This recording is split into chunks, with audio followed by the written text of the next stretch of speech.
So in 2012, I became Catholic. And right after that, I saw this interview on a local news station, right here in Louisiana. Turned on the local television station, and there was a local priest, and he was giving an interview, and he was telling the local news that, it's only a matter of time that the Catholic Church accepts homosexual marriage and homosexuality. And this priest was in favor of those things, and he was saying, this is going to happen. It's kind of right around the corner. It's inevitable. And I thought, as just a new convert to the church, what in the world is going on? How can a priest say these things? Doesn't he know what the Bible says? Doesn't he know what the catechism says? And so I was really confused, right? So what I did is I emailed him. In fact, I still have the email. Maybe one day we'll go through it. And I asked him about this question. I said, the catechism says this, the Bible says that. And so what are you talking about that the Catholic Church is going to accept these things? And he tried to give me this very fancy, sophisticated theological response that, ultimately we don't know the origins of these inclinations. And because of that ambiguity, and the catechism does say that we don't technically know the origins of the disposition.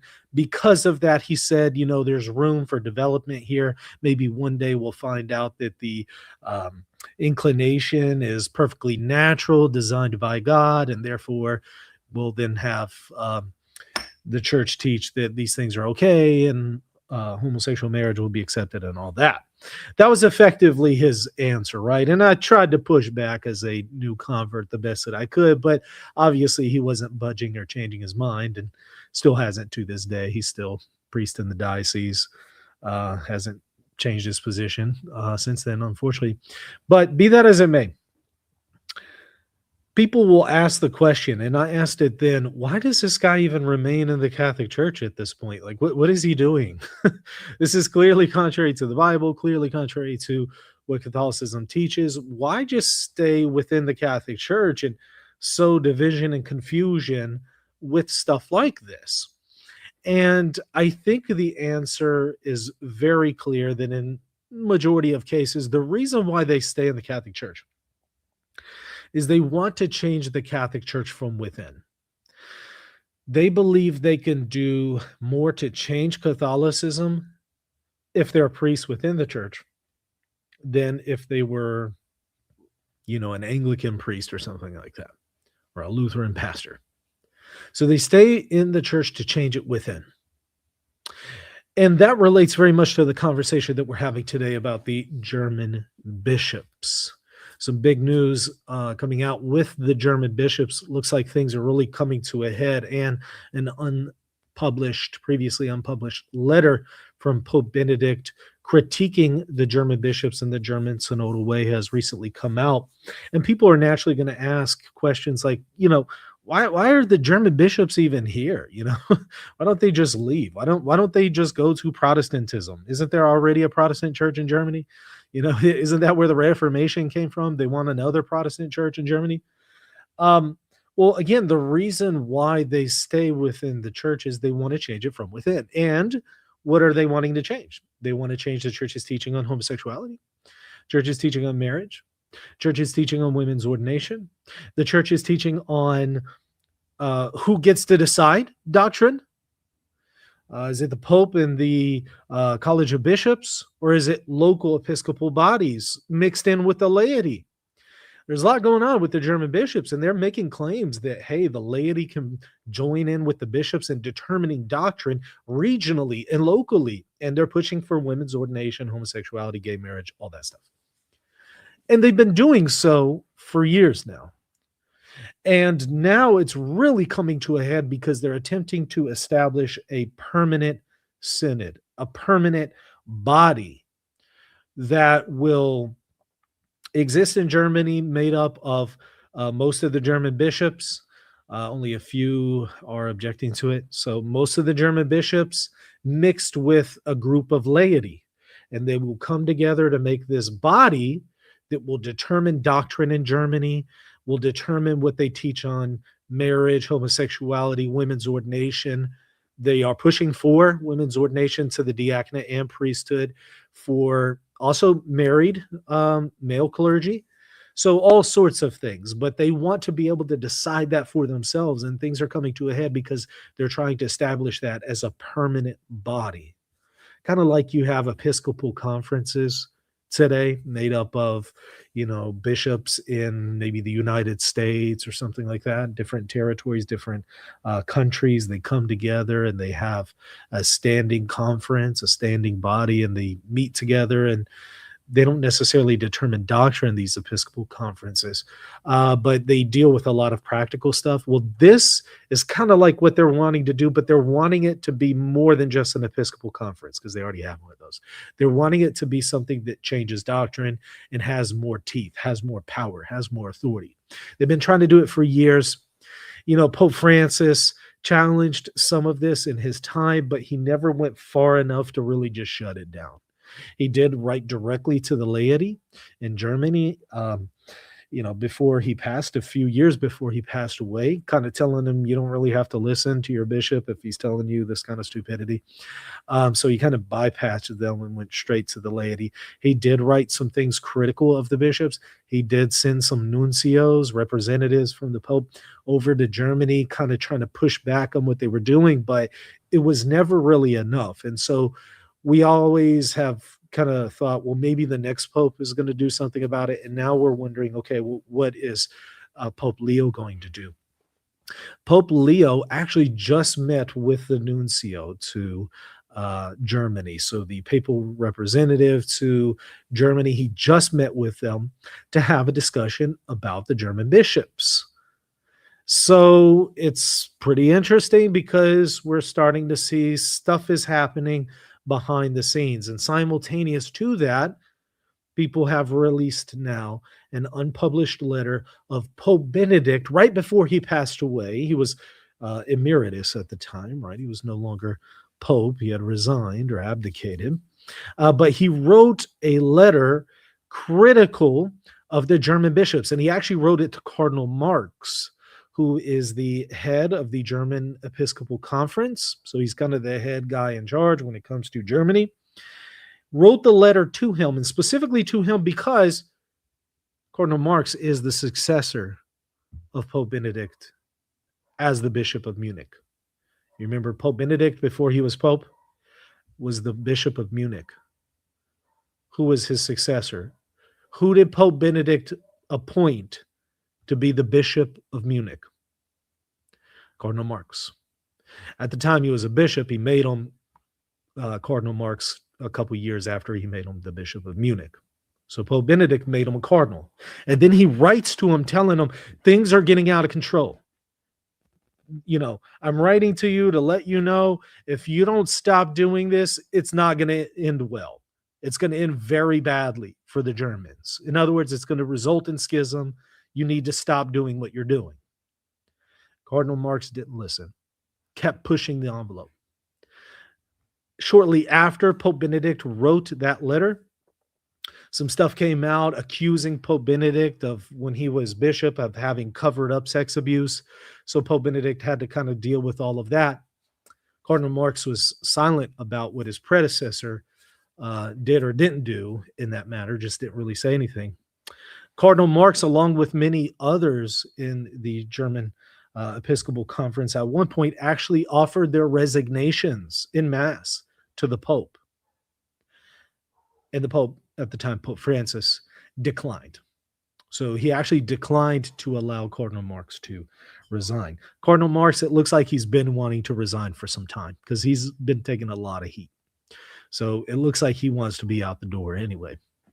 Who knows? Maybe Pope Leo will relieve him of his duties. Be that as it may, he is still there, Bishop of Munich, still head of the Episcopal Conference, and still leading the way in this wild situation with the German bishops kind of trying to do their own thing. So I want to take a look at that situation, what we're seeing developing, the information that is available right now. I want to take a look at that. But before we do that, I want to remind you, hit the like button, hit the subscribe button. I would greatly appreciate your support for the channel. So sharing my screen here, let me go ahead and show you what the German bishops have been trying to do before we dive into what Pope Benedict himself said and the developing situation. So just as a recap, some of these meetings that the German bishops have had involve, for example, back in February of 2022, they have pushed for women's ordination. They're saying it should be allowed by the Vatican. And here they're talking about not just to the diaconate, but the episcopate.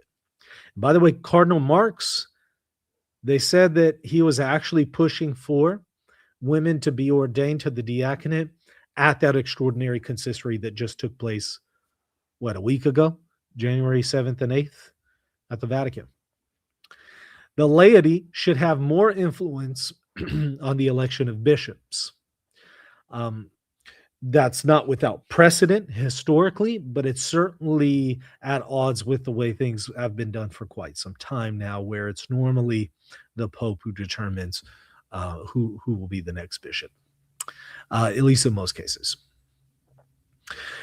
They have been pushing that homosexual partnerships and unions should get a public blessing ceremony. So the actual union itself, the relationship itself, not just the persons, which is what we saw with fiducia, but the relationship, the union, the sin. They, of course, don't believe it's a sin. The Roman Catholic Catechism's teaching on sexual ethics, they want it to be reformed. Why? Because the Catechism is critical of homosexuality. Homosexual acts within same-sex unions should be theologically accepted and not classified as sinful behavior, according to the German bishops. You see, that's what I've been telling you they've been trying to do. They're not trying to say all homosexual acts are somehow authorized by God, but they're trying to make enough wiggle room to say some homosexual acts are, i.e., those that take place within a monogamous homosexual union. So that's the qualification they're trying to sneak in here. And that married priests should be allowed to be, or that priests should be allowed to marry. There should be changes to the labor laws of German church to prohibit the firing or refusal to hire people based on marital status, among other things, stuff on transgenderism, you name it. I mean, all of the wild, woke, liberal stuff that, we tend to see with maybe some other communions like Episcopalianism, they're pushing for. And they're pushing for them to have the doctrinal autonomy to decide for Germany that these things will be taught in Germany. And Rome's been telling them, no, pump the brakes on this. And they've just been saying, we're going to keep doing it. So just telling them, no, don't do this isn't good enough, right? They at this point have said, no, we're going to keep pushing the envelope. Which has put the Pope, both Pope Francis and now Pope Leo in a very difficult decision, because what are they going to do? Excommunicate an entire Episcopal conference? Well, my answer to that has been, yeah, that's exactly what you're supposed to do. That's exactly what you're supposed to do. I understand that that's very difficult. It's very involved. A lot going on there. A lot of people to replace. I get it. I understand that may create a new schism. I get it. I understand it. But it looks like there's no other options at this point, in my opinion. But take it for whatever it's worth. Okay. So, sharing my screen here again. So this was just released by Diane Monsenga, who's a Vatican reporter at the Vatican. She has an article called Pope Leo XIV Meets German Nuncio as Bishops Prepare Synodal Conference Vote. So they're like, it's all coming to a head. They're ready to vote on establishing this permanent body. Pope Leo XIV met Friday, so just 2 days ago, with the Apostolic Nuncio to Germany, amid reports that their talks focused on the German bishops' planned vote to establish a permanent synodal conference that would grant lay people decision-making authority equal to bishops, allow doctrinal changes by majority vote, and place church finances under shared control. So, big thing right here is, there's a lot going on, right? But doctrinal changes by majority vote. Now, the majority are already in favor of homosexuality, gay marriage, all that, women's ordination. So if they establish this Episcopal body, which it looks like they're going to, they're going to vote to do this. And then they're going to declare that, hey, it's no longer a sin. Homosexuality is no longer a sin if it's monogamous and within a homosexual marriage. And they're going to then try to start to ordain women. What is Pope Leo going to do at that point? Good question. Well, it continues. Writing this morning, Italian journalist Nico Spontoni said it is inevitable that the Pope's meeting with his nuncio to Germany would be dominated by the imminent vote of the German Episcopal Conference's decision on the statutes of the Synodal Conference. The vote is scheduled for the Bishops' Plenary Assembly February 19th to the 22nd in Augsburg. Okay, so that's D-Day. It follows a November 22nd meeting in Fulda, where bishops and lay representatives unanimously approved the statutes for a permanent national synodal body composed of bishops, representatives of the Central Committee of German Catholics, and other lay Catholics. So, Germany, they're all on board with doing this.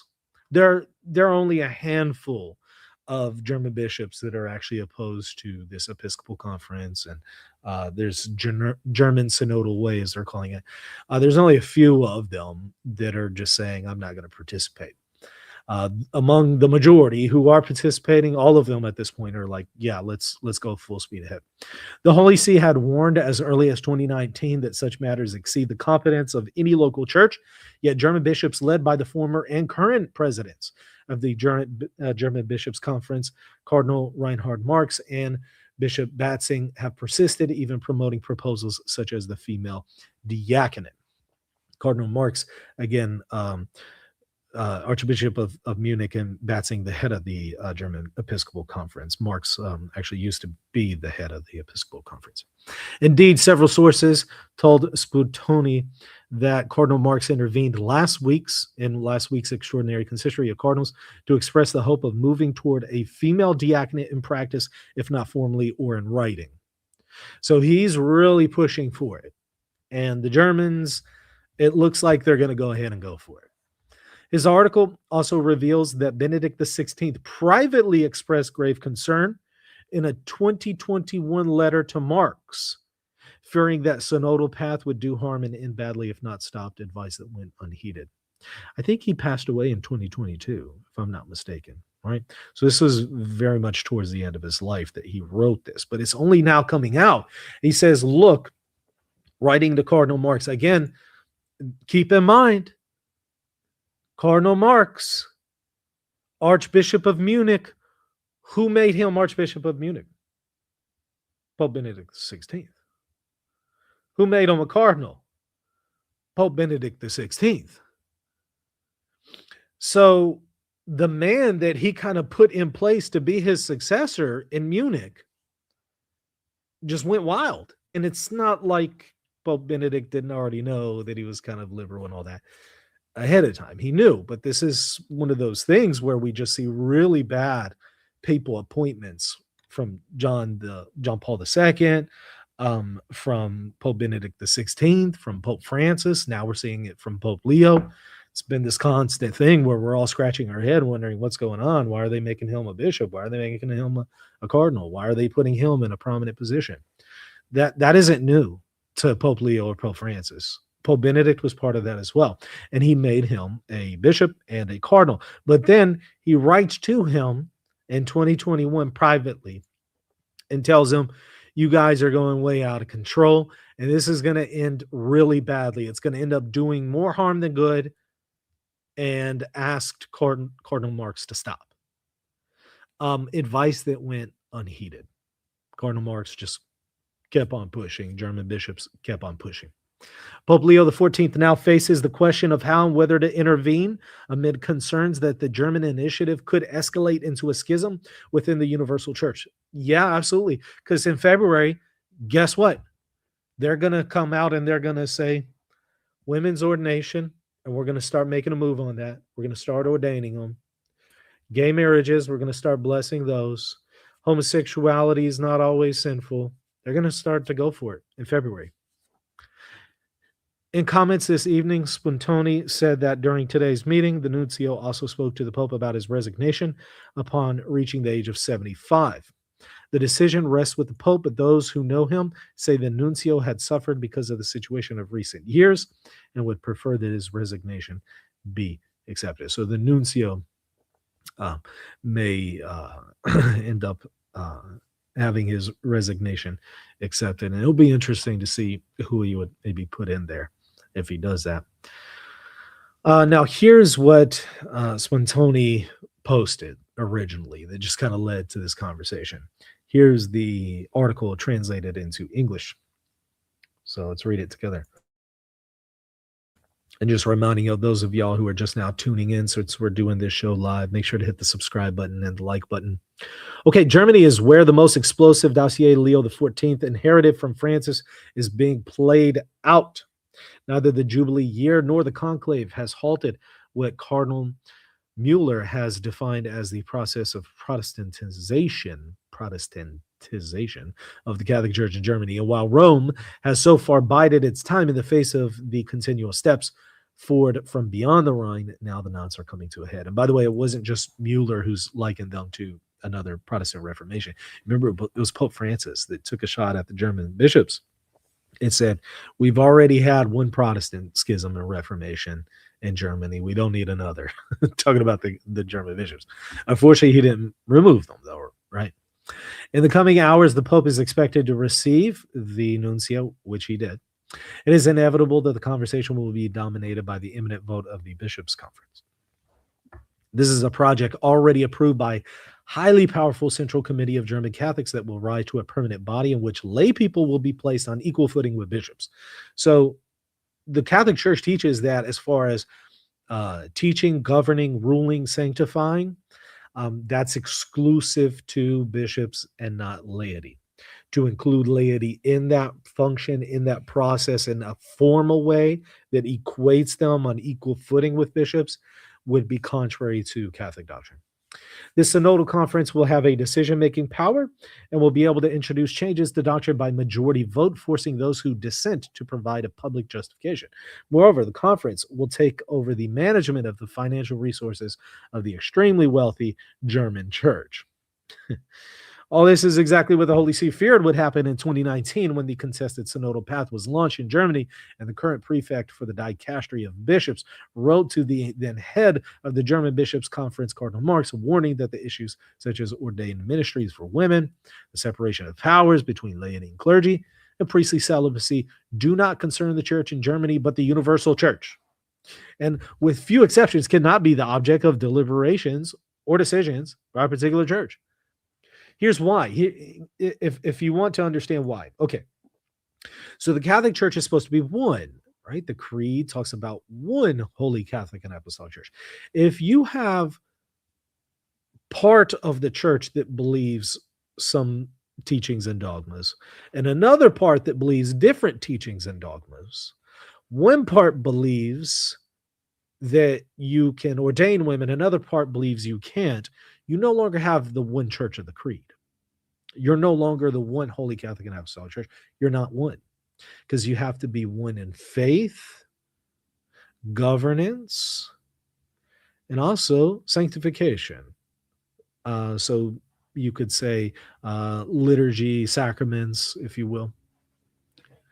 You have to be one in those things. If you're actually divided, you're not one anymore.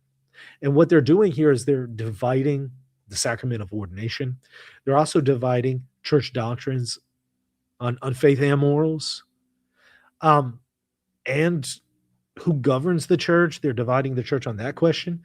This would automatically be a controversy that pertains to all the churches then, right? The universal church. Germany doesn't get to just go out on its own and do its own thing. It impacts everyone else because is the Catholic Church still the Catholic Church of the Creed? You know, if the church allows this, well, it's no longer the church, right? It's not one. So that's why Pope Benedict said, look, this isn't just something that you can do autonomously and decide for yourself. This is something that pertains to everyone, because you're touching on essential matters here. Okay, so over these years, the German bishops have repeatedly ignored Rome's warnings. Their objective, however, appears to go further and would seek to trigger a German contingent in the rest of the church. This is demonstrated by the recent consistory in the Vatican, in which, as we could reveal, Cardinal Marx intervened to express the hope of arriving very soon at the female diaconate. You remember the question of the female diaconate contrary to what content creators were telling you, contrary to what Catholic news sources were telling you, they were falsely reporting that the question was ended and that the Pope said no to the female diaconate. It's not at all true. What we did is we actually looked and examined the primary sources, and we saw what was and wasn't said. And it's still an open question as far as the doctrinal arm of the church, right? As far as the dicastery for the doctrine of the faith and Pope Leo XIV. Nothing was like finally resolved on that question. So he is pushing for the female diaconate. The cardinal is the principal architect of the German synodal process and has retained his leadership even after being replaced as the head of the German Bishops' Conference, because technically it's Batzing who is the head of it. But you can say Cardinal Marx is still kind of running the show, right? So today they revealed that an unprecedented episode involving Marx in 2021, in fact, Benedict made himself heard by his successor as Archbishop of Munich to express his great concern about the synodal process in Germany. Vatican sources confirmed to us that in his final years, Ratzinger was deeply skeptical about the direction taken by the German Bishops' Conference, the German Church, and was convinced that this path will do harm and will end badly if it is not stopped. And so he asked Cardinal Marx, stop it, because unfortunately Pope Francis wasn't doing enough to stop it. So he just asked Cardinal Marx, hey, can y'all just stop it? Well, he didn't. So now it's going to fall to Pope Leo to end this. Otherwise, it will end in a schism. Marx ignored the appeal of the Pope Emeritus, who a few months later was heavily discredited in his homeland because of a report on abuses commissioned precisely by the Archbishop of Munich without being defended by his successor in office. Again, that was when Pope Benedict was accused of covering up abuse when he was Archbishop of Munich. Now it is Leo XIV's term. He receives support from the report represented by Cardinal Gresh to the consistory, which states that it always belongs to the Bishop of Rome, if necessary, to suspend the synodal process. Provost, that is Pope Leo, shares Benedict XVI's misgivings, but if he does not have the strength to say no to the synodal conference project, the risk is that the German landslide may become for the Universal Church an avalanche called schism. Yeah, I mean, it's not maybe. It will if he doesn't stop it, like 100%. There's no way. There's no way it won't. Because at that point, Germany is no longer in full communion with the Catholic Church, because it's them professing a different faith, different governance, different sacraments at that point. So it's no longer, I mean, at that point, you might as well say Anglicans are in full communion, right? It would be the same thing. That would be in the same category, the German bishops here. So Pope Leo, they're forcing his hand. He's going to have to do something here.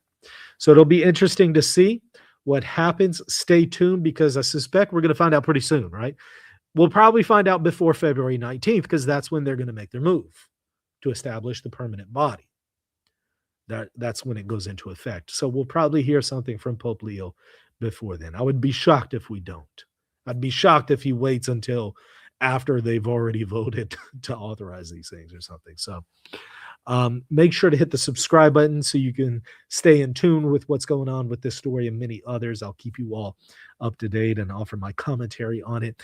Make sure to also check me out at Patreon if you want to support this channel, so I can continue to offer content to everybody every day for free. If you appreciate the work I'm doing and you want to see it continue, hey, go to Patreon, patreon.com/Reason and Theology. Love to have you sign up, get access to extra content there, and you also support what I'm doing here. All right, that's going to do it for now. We'll see you tomorrow. God bless. Hey, thanks so much for watching. Make sure to subscribe. And if you want to support my work, check me at patreon.com/Reason and Theology. Also, check out my second channel, Knowledge and Wisdom, right here on YouTube.